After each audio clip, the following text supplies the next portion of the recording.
Hello and welcome to my world. Welcome to a new morning here in Puxi in Shanghai, China.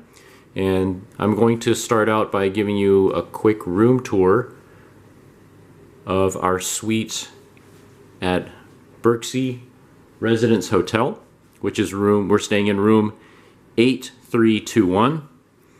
And this is a suite. This is one of the only two-bedroom suites they have here. And I'm going to start here by showing this. Here's the door, the entryway, and little quick tip here. The way the lights work and the electricity work in hotels, in most of the hotels that I've come across here in China, is that you put your room key inside this thing here, and when you leave for the day and you take your room key out of here, it turns off all the power to the room, which means all the outlets stop working, the air conditioning stop working, and the lights stop working. And if you're staying here in the summertime, like we are right now, when it's going to be hot and humid, believe me, you want to leave the air conditioning on all day, even when you're not home, so you come back to a nice cool room. But of course, if you take your room key with you, then you can't leave it in there, and then everything turns off. And also, if you're like me and you've got a lot of batteries you need to charge while you're gone, guess what? All your chargers will stop working once you take the room key out and you leave for the day. So what I do, just a little tip, I save my old Costco gift cards and other gift cards, and I just stick them in there, and I just leave them in there, and they're worthless, so you don't have to worry about leaving them in there, and all the power stays on in the room when I'm gone. So just a little tip. So as we continue our tour through the room here, this is a little extra sink, and one of the things I just discovered the other day is that it has this spigot right here. And that actually is a drinking water system with water filtration system right underneath there. So if you need any drinking water, this place actually has it, which drinking water is hard to come by here in China. That's really nice to have. There's actually a nice washing machine here. No dryer though, but that's a new one. And this is the little extra bedroom area where my son slept last night. This is a fold-out sofa bed. And it's, I wouldn't say it's not super comfortable, but my son told me that there's a crack in the mattress, right where your rear end goes. So when he was sleeping last night, he had problems with his booty, like going into that little crack area, so it's kind of uncomfortable, but it served its purpose. They have a large refrigerator and freezer with a microwave on top. And this is actually the size of refrigerator that my mother-in-law used to have at her old place. So this is like a full-size one, not one of those little tiny, typical mini fridges that most hotel rooms in the US have. This is the bathroom sink with the mirror. And one of the things I like to point out too, when you're in China, China runs off 220 volts to 240 volts AC. So make sure you bring a good power adapter and a plug adapter. And I use this one made by Conair, and I've used it for, gosh, almost probably more than 10 years now. But it's got everything built into it. It's got a plug adapter and a power converter all built into one unit. So I don't have to carry all these different plug adapters, lose them, and don't have to worry about any of that kind of stuff.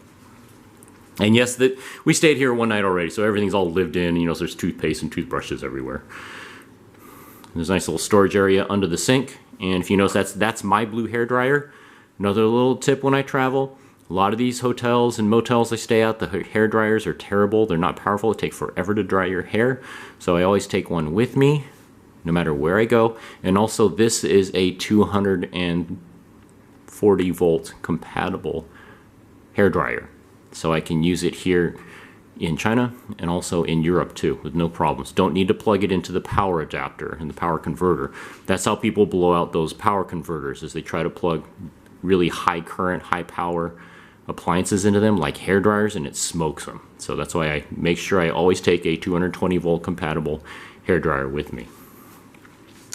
Here is, oops, let me back up a little bit here. Here's the TV. This room only has one TV, so it's not the world's biggest TV, but we could not get it to work last night. So no matter how hard we tried, it just didn't work for some reason.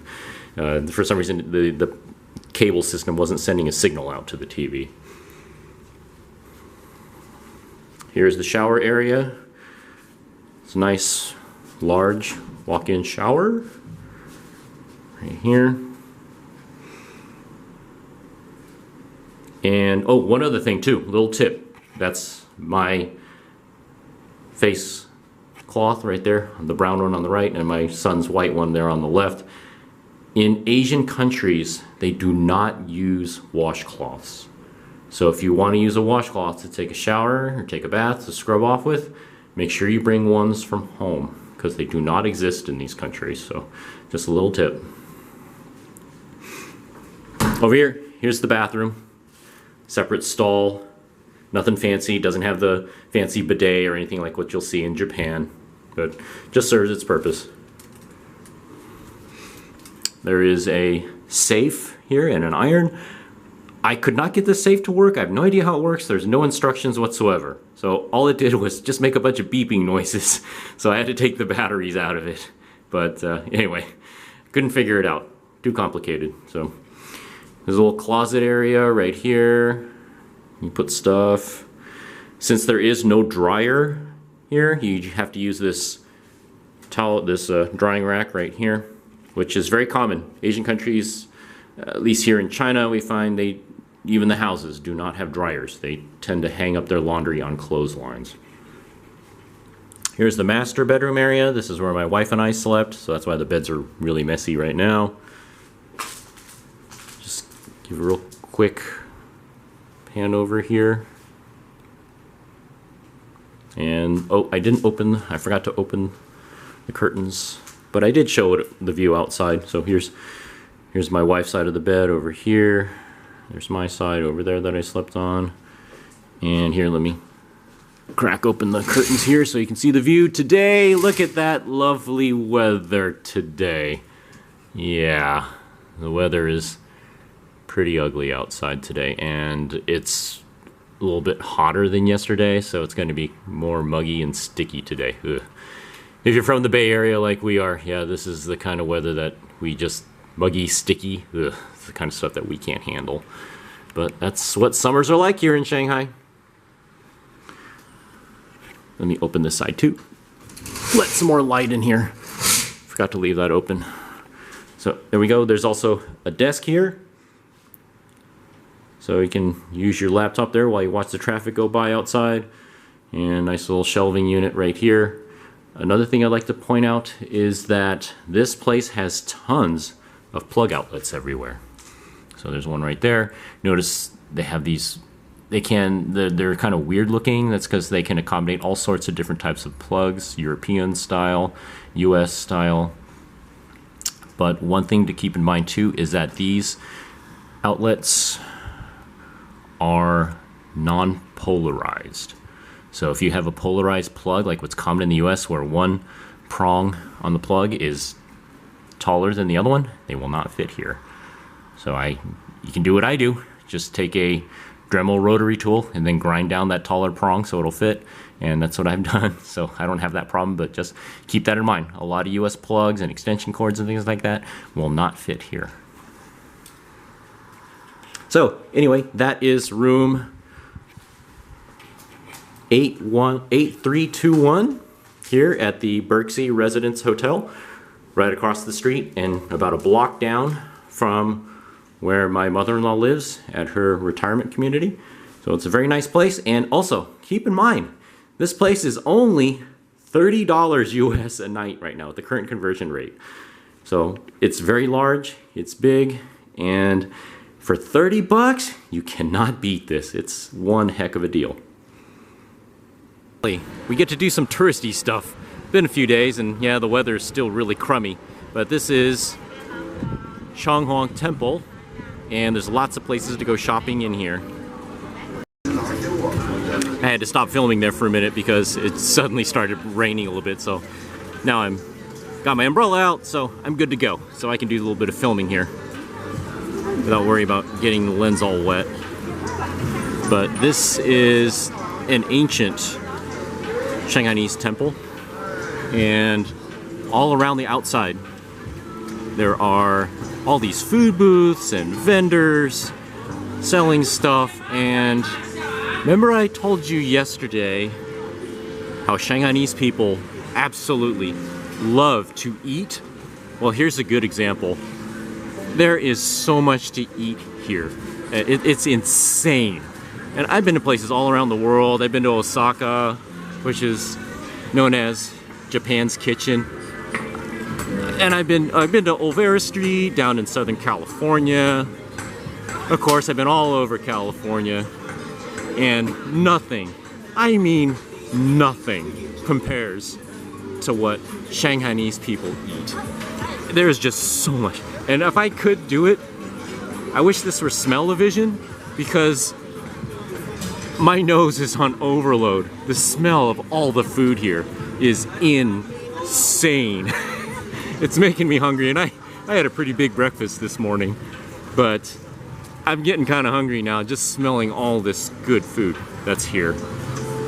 But I will take you around here. We're gonna have a big, huge banquet later at a restaurant here, big banquet restaurant. So I'll show you what a Shanghainese banquet restaurant looks like. And so we're gonna be bumming around here all day today. So there's a lot to see, and here's the main temple complex over here on the right. Right now I'm just on the outside while my wife and my mother-in-law are checking out stuff. But I'll take you along and show you some more of this place, and it is fun, and I hope you brought your appetite. I sure did, because this is the land of cheap eats right here, and I love cheap food. They actually have a Shake Shack here. That's something new. That wasn't here last time I was here.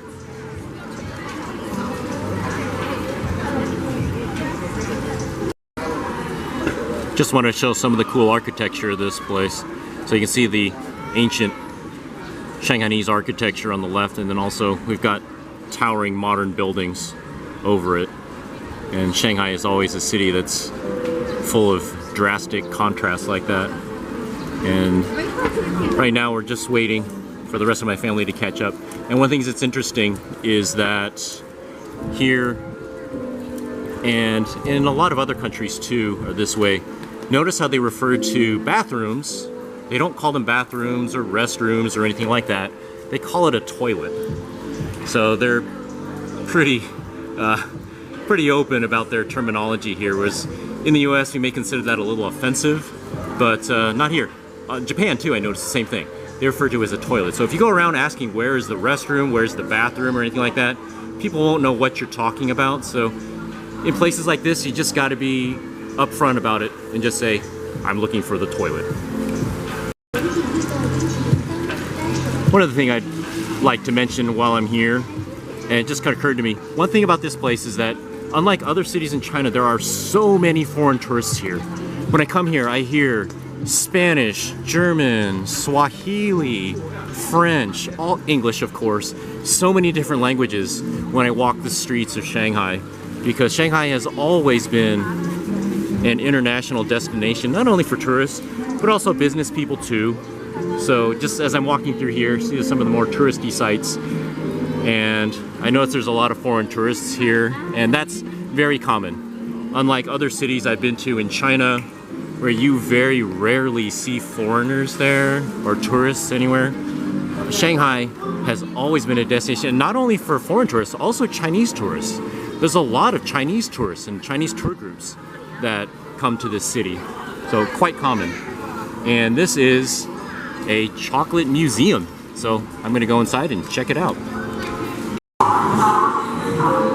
So here we are inside this chocolate museum that I've never been to before, but we're just wandering around.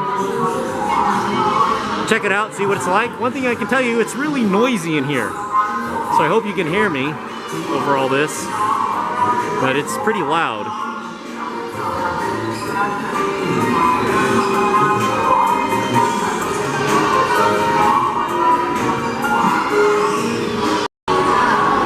So this is pretty cool. It's like a 3D printer that uses chocolate as the filament.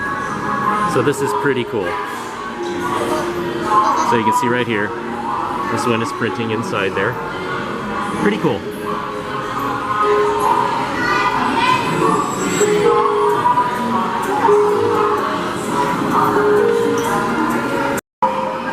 So this is pretty cool. All of this artwork in this section is made out of chocolate. Pretty neat.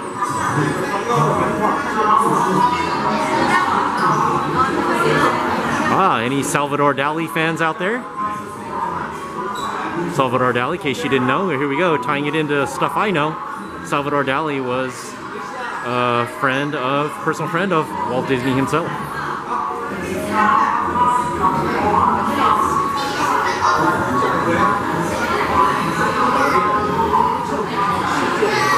Pretty cool. There's some sculptures made out of chocolate too. Here's a handbag, some flowers. Pretty cool. Here's a clock. Pretty cool stuff. Little jewelry box here. Pretty cool.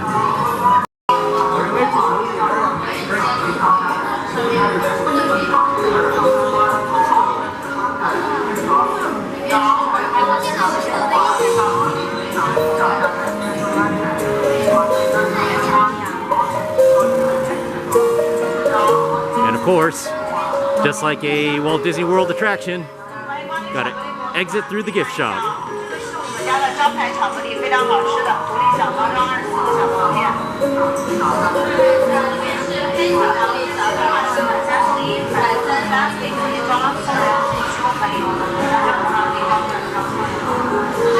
Okay, it's a little bit quieter over on this section of the store. It was really noisy over there.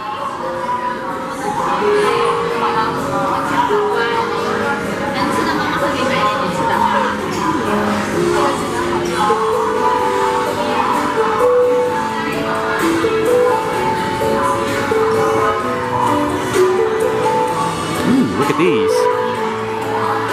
Some cool little music boxes. Another one of my hobbies are mechanical toys. So I love any little mechanical toys like this. Here's something interesting. This is chocolate beer. I don't know if there's any alcohol in it, but interesting. Never seen this before. So I don't know what's in it, but it's got to have chocolate in it, right? Otherwise it wouldn't be sold here. Okay, just one other thing that came up as I was exiting the Chocolate Museum, which opens out over here next to the Seagulls store right there. So that's a brand of watches that you don't typically see too much in the US. At least all you see are their movements, but not the whole watches. But they got a whole store here devoted just to Seagull watches. But anyways, as I was saying, one of the things about in Shanghai, a little tip, at the exit of the Chocolate Museum, the way to get out was through an elevator. And just a little tip, after coming to this city so many times, excuse me, one of the little tip about after going to the city so many times is never, if you have a choice, never, ever, never, ever get into a elevator in this city. Because especially if you are claustrophobic, people will jam themselves into the elevator with you and it will just be mobbed with people. So just something to keep in mind. Always take the stairs if you have a choice. If you don't like being crammed in with a lot of people, which I'm not a huge fan of that. Granted, I'm not claustrophobic or anything like that, but generally speaking, I don't like being packed in like sardines into an area. And so avoid taking any elevators in the city if you can, unless you're completely by yourself. This is the center of this complex right here with this tea house like structure right here. Everybody likes taking pictures on this zigzagged bridge right here. I've been here before. I think the first time I came to this city, I came to this area. But it's been a while since I've been here. Quite a few years actually. So it's kind of cool to come back and this time bring you with me through my camera. I'm going to take a break here and clean off my lens. Look at all the rain on there, so let me clean that off. So here we are. Just do a little filming across the bridge right here. And normally this, what you see right here, this is actually not very busy. I've been here before and it's just absolutely mobbed with people. You literally cannot walk on here. It's like shoulder to shoulder. You're just crammed in here. So This is pretty unusual where there's not a lot of people here. I think the crummy weather is chasing a lot of the crowds away, especially today is a holiday here in Shanghai. So a lot of people have the day off from work, and I think the schools are out, if I'm not mistaken. But anyways, just gonna be walking across here. So normally I've never done this. As many times as I've been to this city and been to this temple here, I've never been able to walk across this bridge because it's too busy. So this is kind of cool. First time doing this. And in the middle here is a cool fish pond.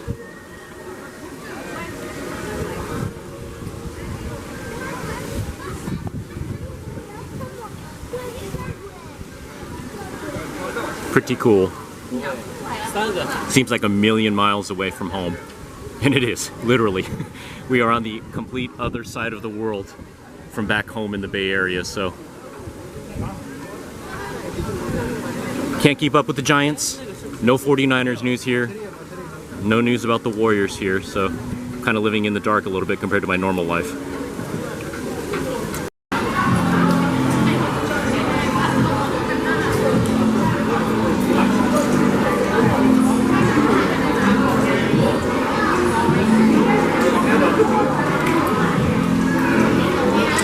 Just wandering around, showing you some of the atmosphere here. I love doing stuff like this. This is totally out of my comfort zone a little bit, I guess you could say. Being a dude from the Bay Area, this is very different, but it's really, really cool. Oh. And an example of modern China. Here you got a bunch of buildings here that are probably thousands of years old, and look what we got here. Shake Shack. Pretty funny.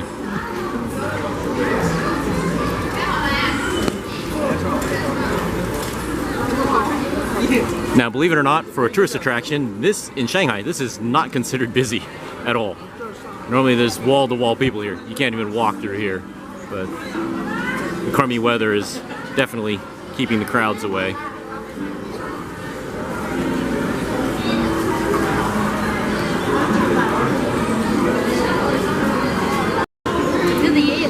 Alright, here we go. We're gonna go down this crowded alley. Here we go, everybody. Alright. If anybody's claustrophobic, look away. Oh, here you go. Actually, there's a lot of room here. Not too bad. So, here we go.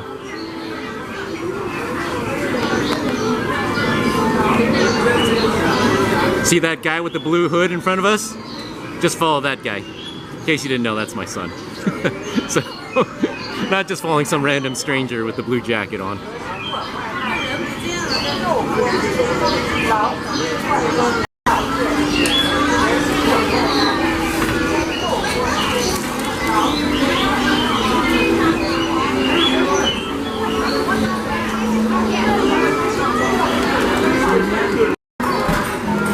Of course, if you come to Shanghai, you gotta get yourself some Xiaolong Bao. Absolute must eat when you come to this city. In case you don't know what these are, in America they call them soup-filled dumplings, which is kind of a new term that they use. But in Shanghai, they're known as Xiaolong Bao, and this is where they were originated. Do yourself a favor. Do not wait in line over at Din Tai Fung at downtown Disney at Disneyland. The wait there is insanely long for poor quality Taiwanese Xinjiang Bao. No, no, no, no. Do not get that stuff. Come to Shanghai, get the real things. Not made in Taiwan, made in Shanghai. These are the good things. And of course, the other thing to get if you're coming to Shanghai, not only Xiaolong Bao, but also Xinjiang Bao, the fried ones that are crunchy on the bottom. These are another specialty in Shanghai. Once you have this stuff here, you will never have it anywhere else. It just does not compare. And yes, I have had Xinjiang Bao in the Bay Area, and it just doesn't compare. This is the real deal. This place right here specializes in bao with a straw sticking out of the top. You actually drink the soup out from the straw. It's pretty cool. I remember having these here before a few years ago, and they were really good.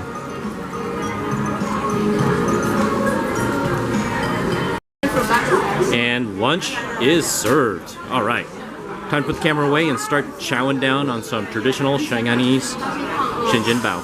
Yummy, yummy. Oh, I'm sorry, Xiaolong bao. Got it mixed up. Xiaolong bao is what we're eating here. And yay, after lunch, finally it stopped raining. So I can bring my camera out here, not to worry about getting any rain on the lens. Finally. Sorry if there was rain on the lens during the first portions of this video. So sorry about that. But you know, just gotta shoot around whatever weather you got. So up here is this really cool gold building.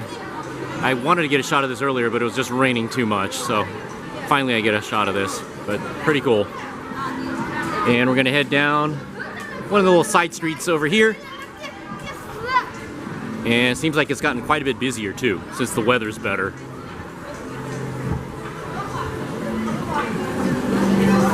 So just bear with me here. Here we go. Hope I don't get lost. I came down this way earlier and I don't remember. Where are we? I think it went down this way.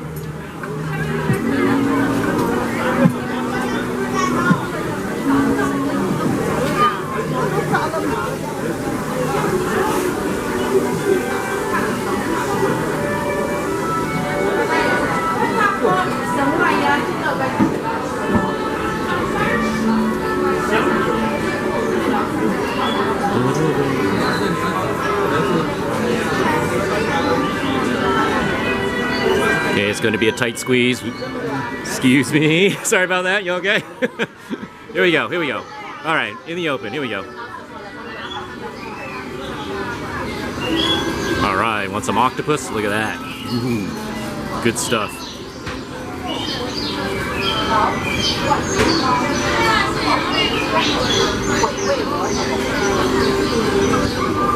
And here we are. This was the restaurant that I ate lunch in.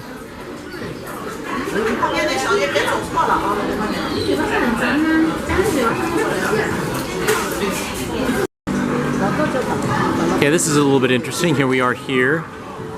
And if you look between those two buildings, that right there is the Jinmao Tower. One of the most iconic buildings in Shanghai. That's way over in Pudong, the other side part of the city, the newer part of the city. But I didn't know you could see it from here. We are still in Puxi.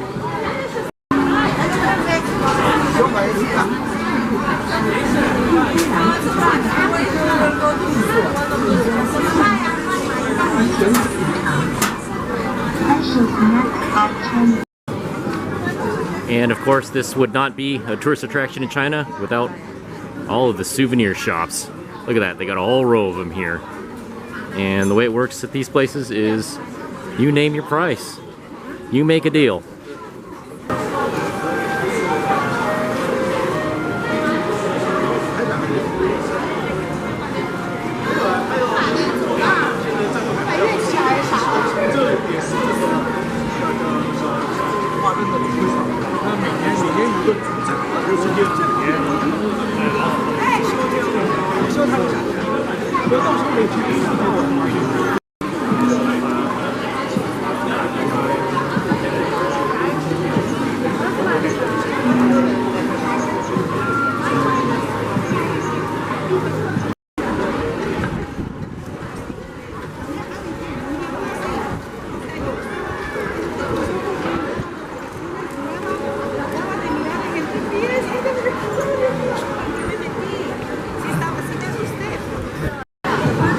I just thought this is a really cool looking store here with all these neon lights on the front.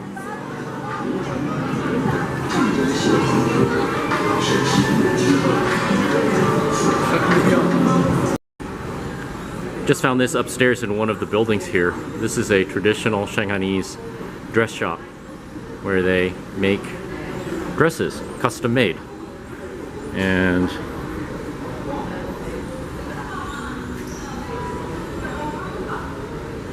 you'll notice these Shanghainese style dresses in a lot of Shanghainese art and also a lot of the old Shanghainese advertising. Ads for stuff and posters and billboards, they have these style dresses in them. So I've seen them on display in the Asian Art Museum in San Francisco. But you can actually buy ones here. Still today, in 2025, they still make them. Just saw this really cool wooden hand-carved piece of art here in a furniture store. Look at the amount of detail on that. Pretty amazing. Also, notice the price. You can convert that into US dollars on your own. Right now we're inside what is a fan store. Believe it or not, they actually sell fans in here. Beautiful hand embroidery on these.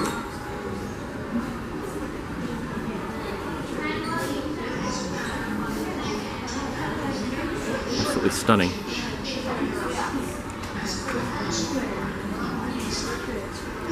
There's the embroidery in these, the details. These are all hand embroidered. Okay.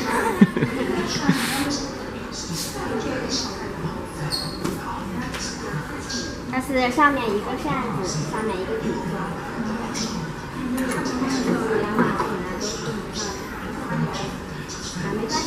And these are all fans. Believe it or not, they're actually made to be used as a fan on a hot day, but I would not feel comfortable using these. They are too nice, too delicate. I would just put it on display if I had one, but these are just so beautiful. Notice the work on it.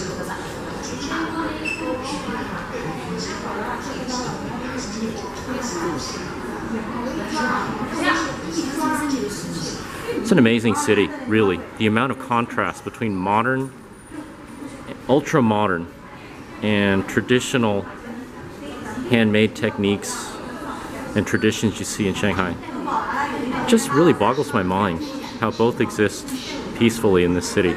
It really is an amazing city, and I love it. I love the city so much. There are some more fans in the back of the store.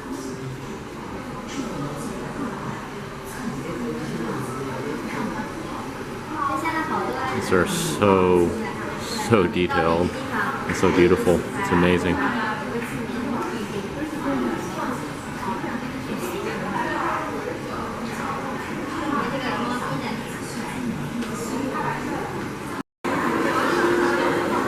Here's what the front of the fan store looks like.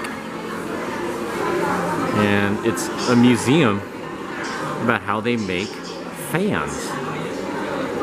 Fascinating. Here's a little diorama here of how they made fans. Fascinating. A subject I never thought about before, making Chinese fans. I always learn something new when I come to Shanghai. In another mix of new and old here in Shanghai, notice right there, China's tallest building. That's the Shanghai Tower in Pudong. I also call it the drill bit, because you notice the way it kind of spirals upward. But we'll be seeing Pudong more later on in this trip. So this is pretty cool. These are all the different flavors of white rabbit candy they have here. And I'm only familiar with this. This is the original one. We used to eat this all the time when I was a little kid. My grandfather used to buy this for us. Used to buy this for me and my brother when we were little. But look at all the different flavors they have here.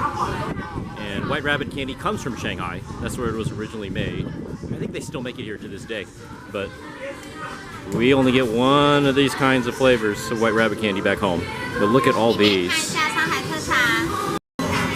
Here's a selection of some of the hot food items in a 7-Eleven here. I've never been to a 7-Eleven in China, of course, go to them all the time in Japan, which we will be going to, I'm sure, 7-Elevens when we get to Hokkaido. But just wanted to show what the 7-Elevens in China are like.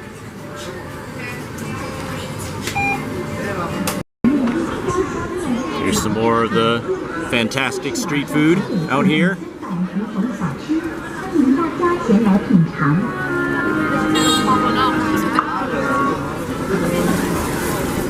老上海风味小吃，上海名小吃，这里有南翔小笼、细黄蛋咖包、上海生煎、锅贴、手工拉面、刀削面、老鸭粉丝汤，更是老上海点心等300余种小吃，欢迎大家前来品尝。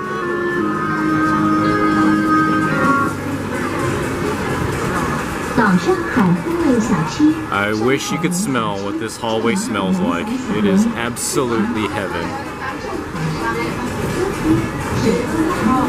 It's heavenly, the smell in here right now.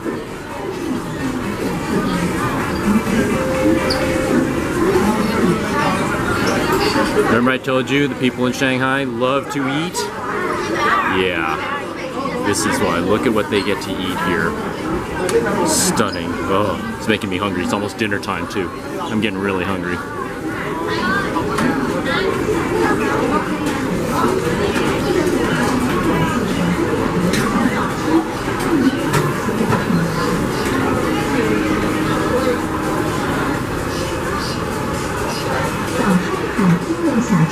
Oh man, yeah. Okay, but I'm absolutely starving right now. And we are going to be having, I'd love to get some of that street food, but believe me, my stomach is screaming for some of that street food. But we actually have a dinner date. We've got my family's having a huge traditional Shanghainese style banquet in this restaurant right here.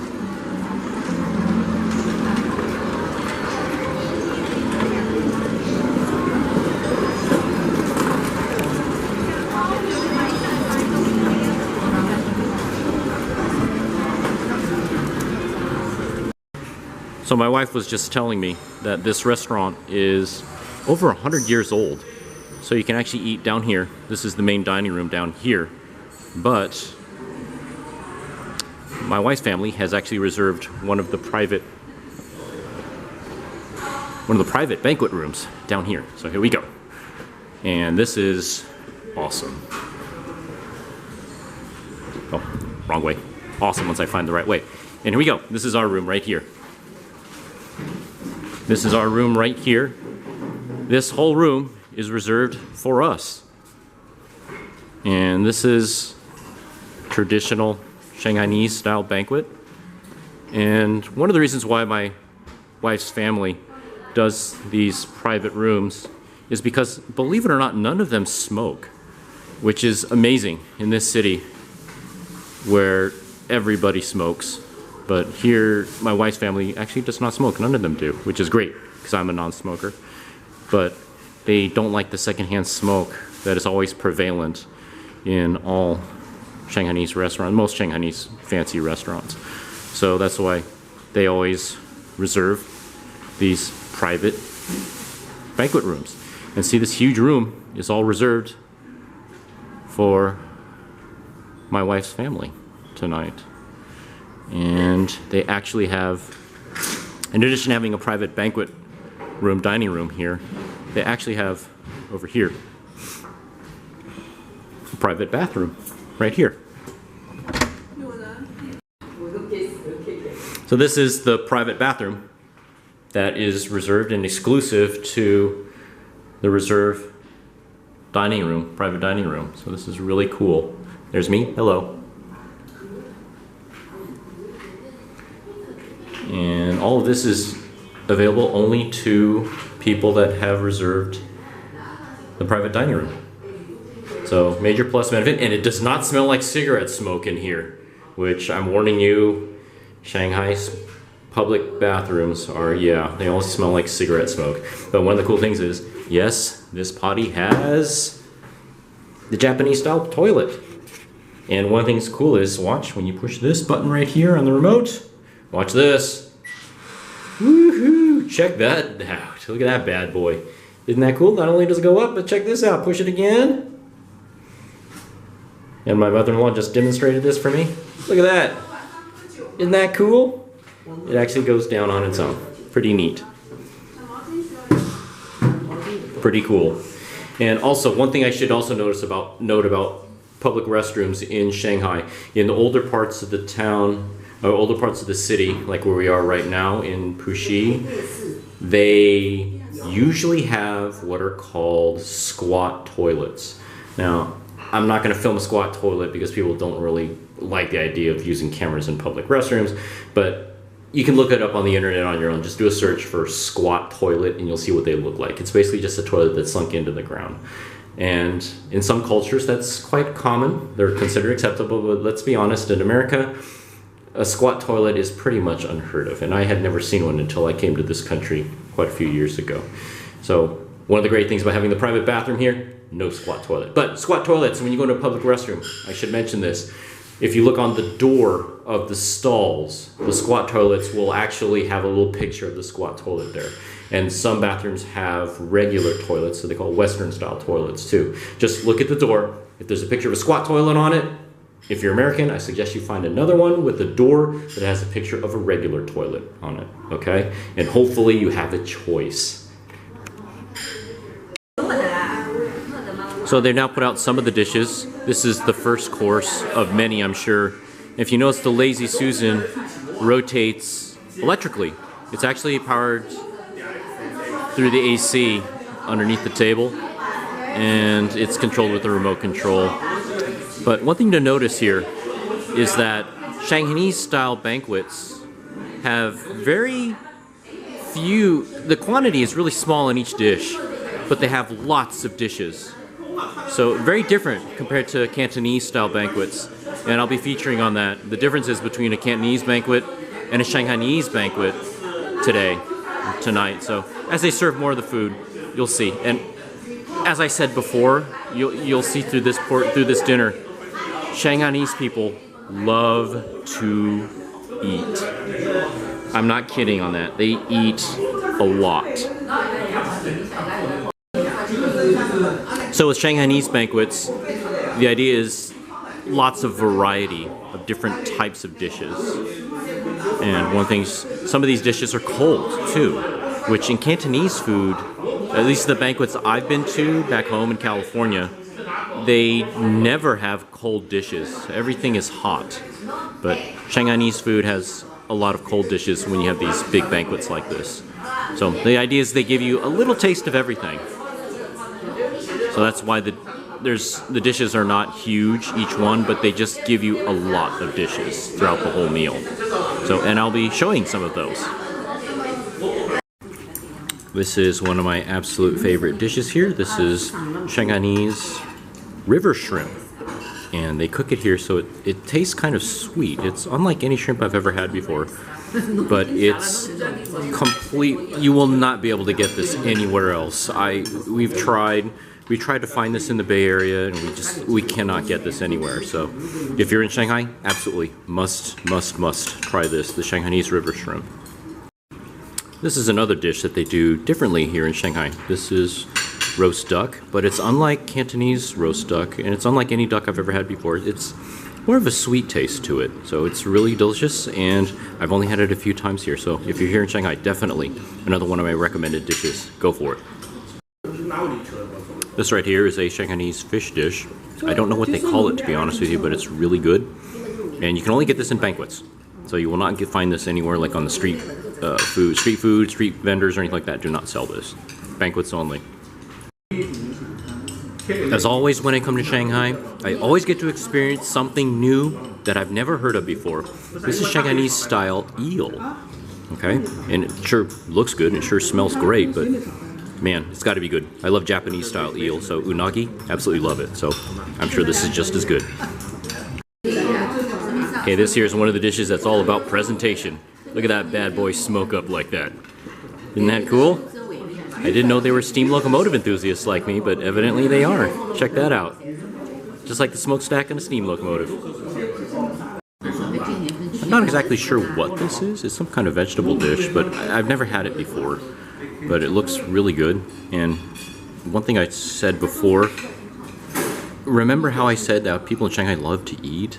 If you come to one of these banquets, a good example, this is probably at this point a 25 or 28 course meal. And they're not done. There's more still coming too, so we're getting really full, but they just keep bringing out more. So the key when you go to one of these banquets in Shanghai is it is a marathon, not a sprint. So just try a little taste of everything, otherwise your stomach will absolutely explode halfway through the meal. And here is the finish line. This is typically one of the last dishes that these Shanghainese banquets have, right here. Usually it's a plate of typically lighter stuff, or kind of like dim sum. But this is it. This is actually, believe it or not, the finish line. I made it. Oh boy, am I stuffed. Now this is something unique that we've never done before. Actually having cake at the end here. So somebody bought this nice cake. I have no idea what kind of cake it is, but imagine after eating all of this and having cake afterwards. Ugh, it's gonna be good, but man, am I stuffed. But I will definitely have a slice. It looks really good. So dinner is over, and I am stuffed. And this is right outside the restaurant. And one thing about Shanghai is that it's great during the daytime, but at night, when all the lights come on, it truly comes alive. And this city just, it never sleeps. I'm not kidding you. It just never sleeps. It reminds me a lot of Las Vegas or New York, in that there's always something to do here at night. It's amazing. But anyways, that's it for today's adventure, and I'll catch you in the next video.